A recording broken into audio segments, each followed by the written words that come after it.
Hello everyone, I welcome all of you on the best edu hub.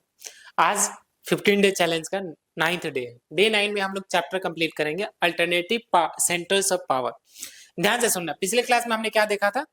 हमने ये देखा था कि कोल्ड वॉर कैसे फिनिश हुआ। यूएसएसआर का डिसइंटीग्रेशन हुआ। यूएसएसआर जब डिसइंटीग्रेट नहीं हुआ था तब बाइपोलर वर्ल्ड था, मतलब दो सेंटर था सुपरनेचुरल पावर्स का, USA and USSR. USSR disintegrate हो गया, अब यूएसए का डोमिनेंस चलेगा, यूनिपोलर वर्ल्ड बन जाएगा। यूएस हैज मनी, फिर इनिशियली तो यूएस हैज मनी रहेगा आफ्टर यूएसएसआर के ब्रेकडाउन के बाद, बट स्लोली क्या होगा कि जो अल्टरनेटिव पावर्स हैं लाइक आसियान, लाइक सार्क, है ना, यूरोपियन यूनियन, ऐसे करके इमर्ज हो गए जो कि यूएस के हेजेमनी को बैलेंस आउट करेंगे। ठीक है, तो इस चैप्टर में हमको वही जो अल्टरनेटिव पावर्स इमर्ज होंगे उन्हीं के बारे में देखना है। तो स्टार्ट करते हैं।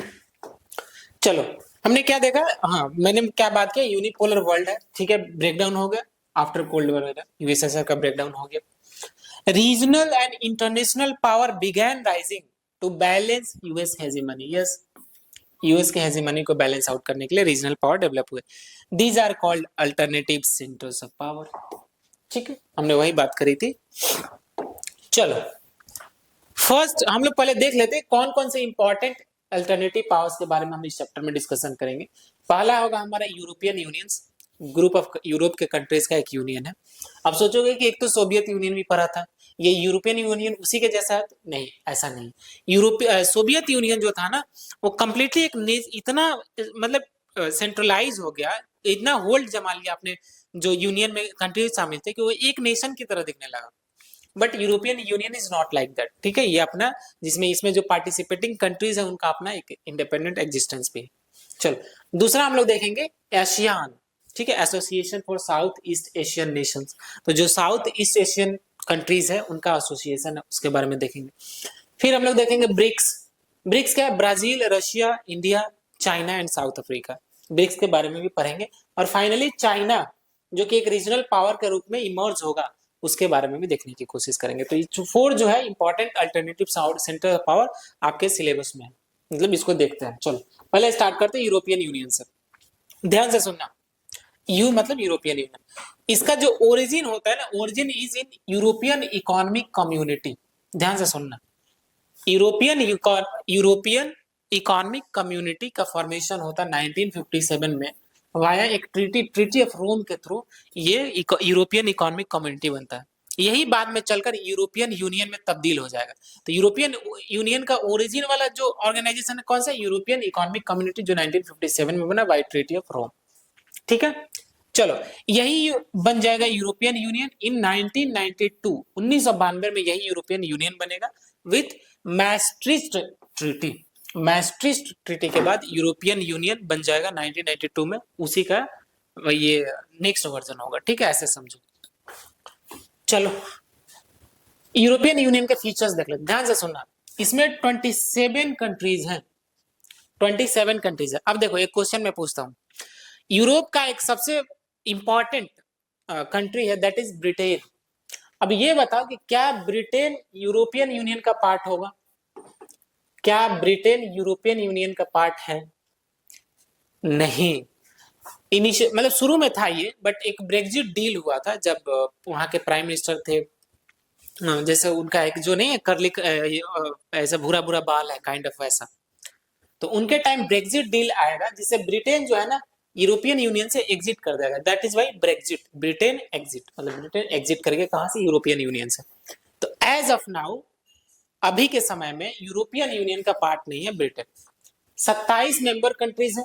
ठीक है, इस यूरोपियन यूनियन का एक कॉमन करेंसी होता है, मतलब जो लोग इसके मेंबर हैं उनका एक कॉमन करेंसी है, उसको बोलते हैं यूरो। ऐसे उसका सिंबल होता है, देखो ना, ई करके ऐसे पेट से लाइन खींच दिया। यूरो उसका कंट्री है, बट ये यूरो 20 कंट्रीज द्वारा, 20 कंट्री ही इसको मतलब यूज करती है। ठीक है, यूरो को टोटल 27 कंट्रीज है, ब्रिटेन नहीं है, 20 कंट्री यूरो को अपना रहे। इन सभी जो भी कंट्रीज है ना, इनका कॉमन फॉरेन से जो पॉलिसी है कॉमन होता है, मतलब एक पॉलिसी बना सारे देश में, तो सारे देश उसको मानेंगे। इनका कॉमन सिक्योरिटी पॉलिसी भी होता है, सिक्योरिटी कैसे मेंटेन रखना है, ये भी कॉमन ही इनका होता है। ठीक है, चलो, कुछ और रिलेटेड इंफॉर्मेशन है क्या इनका? बिल्कुल है। इवन कॉन्टेक्स्ट देखो ध्यान से।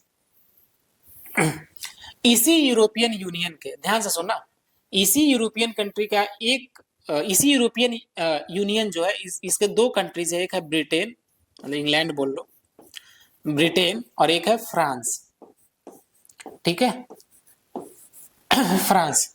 ये दोनों यूनाइटेड नेशन का जो सिक्योरिटी काउंसिल है ना, उसके परमानेंट मेंबर हैं। अब कमेंट में बताना जरा कि इस यूनाइटेड नेशन के सिक्योरिटी काउंसिल के 5 परमानेंट मेंबर हैं, नाम बताना कमेंट में, सबको बताना।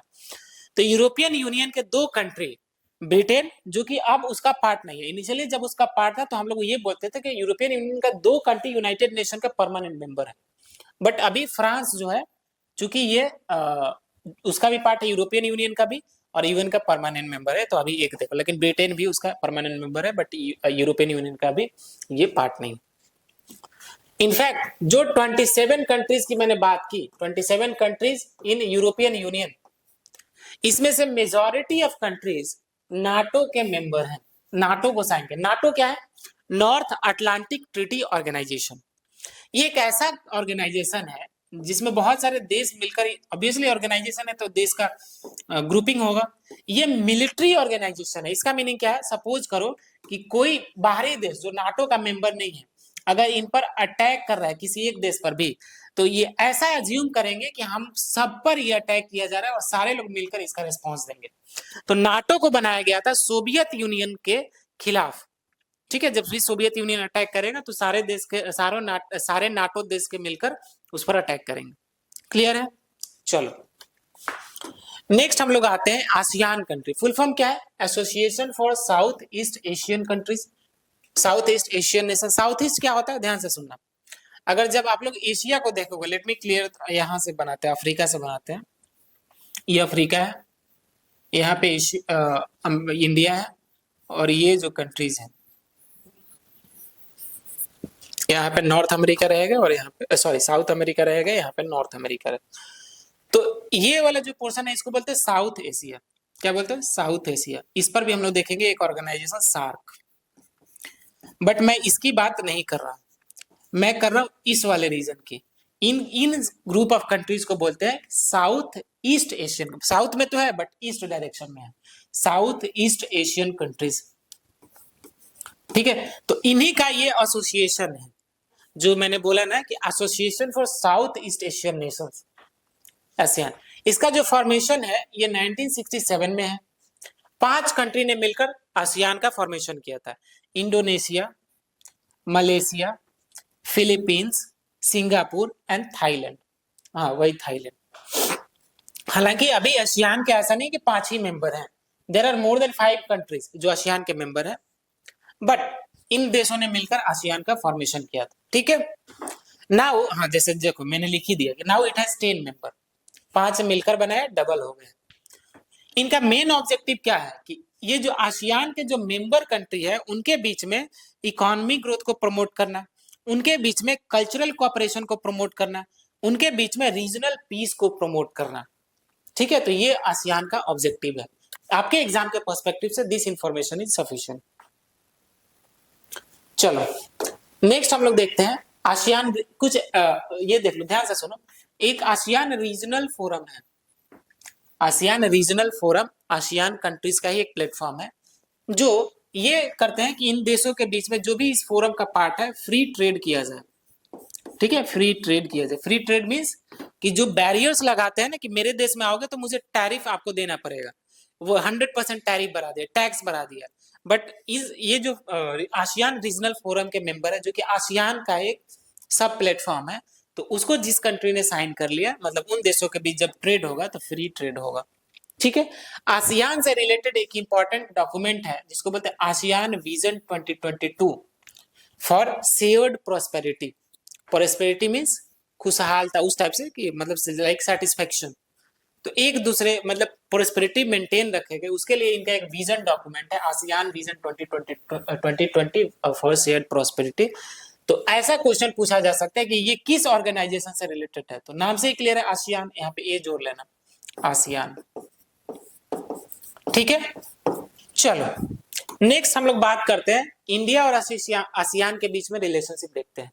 तो इंडिया ने जो साउथ ईस्ट एशियन कंट्रीज है उनके साथ रिलेशन बनाने के लिए हमने स्टार्ट किया था लोक ईस्ट पॉलिसी। उस time doctor Manmohan Singh was the prime minister. When Modi ji comes तो उन्होंने बोला सिर्फ देखने से काम नहीं चलेगा, लुक ईस्ट से काम नहीं चलेगा, एक ईस्ट करना पड़ेगा, मतलब उनके लिए काम भी करना पड़ेगा। तो Modi ji replace look east policy with the act east policy. ठीक है। और हम लोग ट्रेड और हर एक मामले में एक दूसरे का कॉपरेशन करते हैं। तो this is the relationship between India से। These two are very important, look east policy and act east policy. Question कैसे पूछा जा सकता है कि लुकिस्ट पॉलिसी किस देश से रिलेटेड, इंडिया और आसियान। ठीक है। एक्टिस्ट पॉलिसी, लुकिस्ट पॉलिसी तो पुराना हो गया, पूछा जा सकता है एक्टिस्ट पॉलिसी पे। ठीक है, चलो नेक्स्ट इज चाइना। ध्यान से सुना, थोड़ा सा चाइना का हम लोग ब्रीफ हिस्ट्री देख लेते हैं, कैसे कैसे ये हुआ। Just a second.